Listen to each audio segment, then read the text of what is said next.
अस्सलामुअलैकुम dear viewers.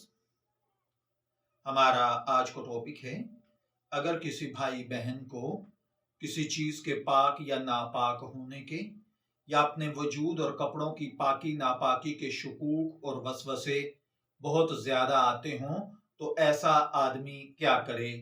देखिए भाइयों और बहनों, याद रखिए, जिस चीज़ का नापाक होना यकीनी या गालिब ना हो तो याद रखिए उलमाए अहनाफ के नज़दीक उसको पाक समझा जाता है।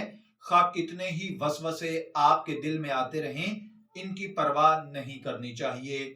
और जिस चीज के बारे में आपको गालिब गुमान हो कि नापाक हो गई है तो इसको आप पाक कर लें, और जब उसको पाक कर लें तो फिर अपने दिल के अंदर ये वसवसे न लाएं कि ये खुदा न खास्ता कहीं से नापाक न रह गई हो।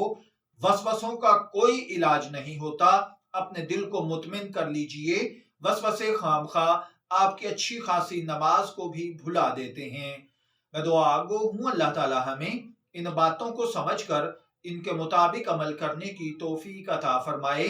शब्बीर अहमद को इजाजत दीजिए, फिर हाजिर होंगे किसी नए टॉपिक के साथ। तब तक के लिए अल्लाह हाफिज।